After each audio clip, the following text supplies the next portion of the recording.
What's going on, everybody? Today's Friday, and I'm here to give you my top 5 picks on this upcoming NFL Week 2 FanDuel slate. But before I do this, I have to get into some injury news that can make or break our lineups depending on where they go. Because it's not quite for certain what's going on with these guys. 1, Joe Mixon. He's logged no practices all week almost. Today he logged a limited practice. He's most likely going to be a game time decision. We might find out tomorrow. That is big. So if anything breaks, I might get on here tomorrow or Sunday to give you an update. If Joe Mixon don't play, Giovanni Bernard is definitely a viable option. At 5,700, he's going to run the ball between 12 to 15 times and catch multiple passes out the backfield. He's always known as a pass-catching runner back, but does run the ball pretty well when called upon to be a starter. At 5,700 against the San Francisco 49ers, it is a great matchup and a great price tag for him. So definitely got to check on Joe Mixon. My second big one is Mike Williams. An already beat up LA Chargers team, no Hunter Henry, and now possibly no Mike Williams. That's going to let already ball dominant Keenan Allen get even more passes to him. That would be big. That would be huge if Mike Williams don't play.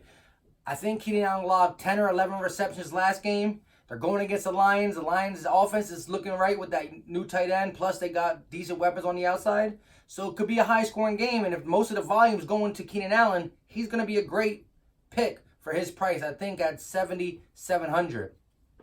Another thing it might bump up is a guy like Travis Benjamin, who doesn't play much, but now might get a chance to play, and his price tag is way down at 4,900. So look to see the Mike Williams news and the Joe Mixon news before tomorrow and Sunday to, finalize your lineups. But now we're going to get into my top 5 picks. So with my first pick, we're going to head down to runner back, and I'm going to be taking Alvin Kamara. At 8,700, you get a full workhorse back. He's going against the LA Rams, who allowed CMC to go off against them. So they're kind of they force you to run the ball because they actually do have a great pass defense with Akeem Talib and Marcus Peters and Bradley Roby. So they play the pass well. Another thing is, Drew Brees and the Saints offense tends to struggle a little bit. Their offense doesn't click as much as it does at home in New Orleans than it does on the road. So I can definitely see them relying on the run, and that's going to be a lot of production for a guy like Kamara. Now, I'm not saying this is going to happen, but in a matchup like this, where they struggle to pass the ball, they got a good passive defense, Kamara's going to run the ball and probably see a lot of passes from Drew Brees. I think Kamara caught 7 catches last game against the Houston Texans. So don't quote me, but I see upside for a 100 game. 100 rushing yards and 100 receiving yards. And at 8,700, you get some production like that, that could win you a slate. All right, so with my second pick, I will be taking Austin Ekeler. At 7,500, you can't go wrong. I told you already, there's no Hunter Henry for sure, and there's a statistics out there that when Hunter Henry does not play, and Austin Ekeler does start for Melvin Gordon, he sees a massive production jump from targets and rushes. And so right there, more production means more fantasy points. I also told you there's a chance that Mike Williams doesn't play. And as well as it's going to do for Keenan Allen and volume, a guy like Austin Ekeler who runs the ball well, but also catches multiple passes a game in the slot and out the backfield, his volume will increase as well. And another thing, just to top it off, Phillip Rivers always and will forever throw the ball to a runner back like almost no quarterback does. He doesn't just check the ball down.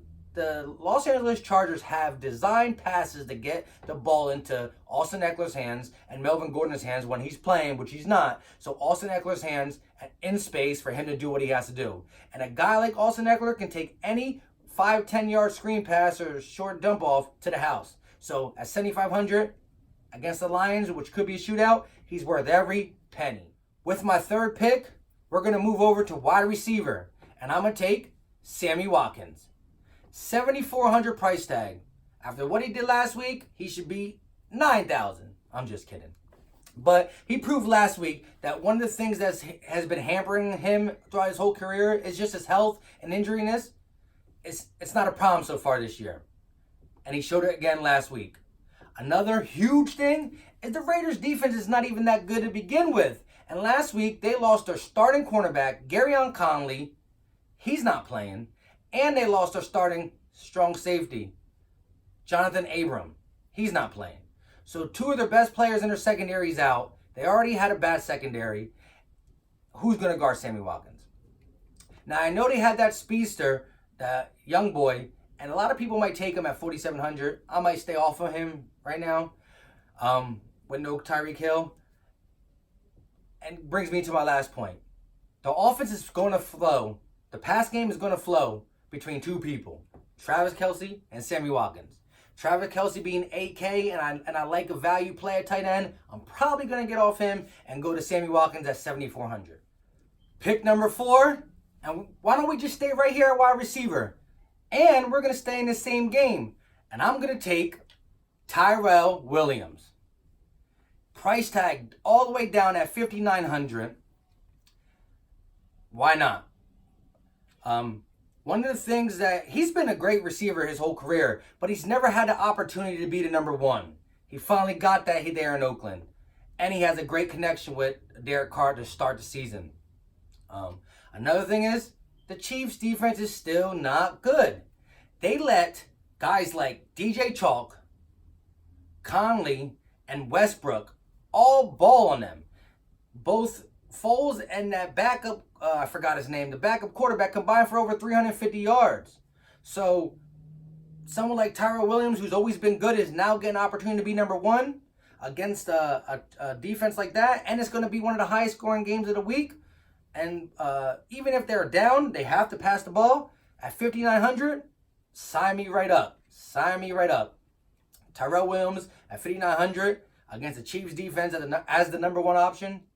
Last but not least, pick number 5. We're going to go back to runner back, and I'm going to stay in the same game. It's funny, so far out of my top 5, we got 3 people out of this Chiefs and Raiders games. This game is going to be good. So with that being said, I'm going to go to runner back and take Josh Jacobs at 6,500. Again, I said this again, I said it before and I'll say it again. Highest total game. The Chiefs looked bad against the run against Fournette. Fournette just didn't get to run the ball as many times as he wanted to. His per carry average was good, but they fell behind short and had to pass the ball, and that's what it was. But for 6,500, you're getting Josh Jacobs, who his first game of his NFL career played like a workhorse. He had 2 rushing touchdowns, so you got the goal line work, and he had 23 carries. In college, he was able to catch the ball at the backfield. He didn't have to do it yet in his career, but in a game like the Chiefs, if they fall behind, you'll get his catches out of the backfield. But I feel like the Raiders always play the Chiefs close. Not always, but the last 2 games, they played them close. And the offense of the Raiders is looking pretty decent for losing AB and all that debacle. John Gruden doesn't know how to coach in the new era of football. It looks pretty good. I can see them keeping up with him a little bit, especially the way that Jacksonville kept up with the Chiefs because of how poor the defense is. So if you got a shootout and it's staying close and you got a runner back who's going to carry the ball 15 to 20 times and get receptions at 6,500 and get goal line work, I'm going to take him. So there it is. My top 5 plays on this upcoming NFL Week 2 FanDuel slate. Again, that breaking news is important. This video, I did not give a quarterback for the simple reason, with the news that I talked about, Mike Williams and Joe Mixon, I got 3 quarterbacks I really like. I got 1 low-end quarterback and 2 high-end quarterbacks. And depending on the news breaking, I might have to take one of them top 5 out and put another one in, and then I will be able to decide what quarterback I want. Again, it sucks that I can't give you the exact 5 because of the fact of this injury news, but I'm going to tell you my top 3 quarterbacks that I'm deciding from. If I'm going to pay all the way down, I'm paying all the way down at Derek Carr. Again, that Chiefs-Raiders game is going to be good. I think the Oakland Raiders are going to keep up with them. They're going to lose the game, but they're going to be able to put points on the board. And I would go with a guy like Derek Carr at 6,400. And then if I'm paying at the high end, I'm staying in that game as well with Pat Mahomes at 9K. And if not, I would take Lamar Jackson at 8,200. His rushing upside and the way he looked week 1 throwing the ball that he couldn't do all last year. If he can throw the ball with a rushing upside, he's gonna smash every single week. And especially against a Cardinals defense that lost Patrick Peterson and they got 2 backup cornerbacks. He should be able to pass the ball on them. And again, he dropped 30-some points last week because he threw the ball for 350 yards. When would you ever think that Lamar Jackson didn't even rush for more than 20 yards? You wouldn't think that. And so with a rushing upside plus the passing, you can't go wrong there. So that's the 3 quarterbacks I'm dealing with.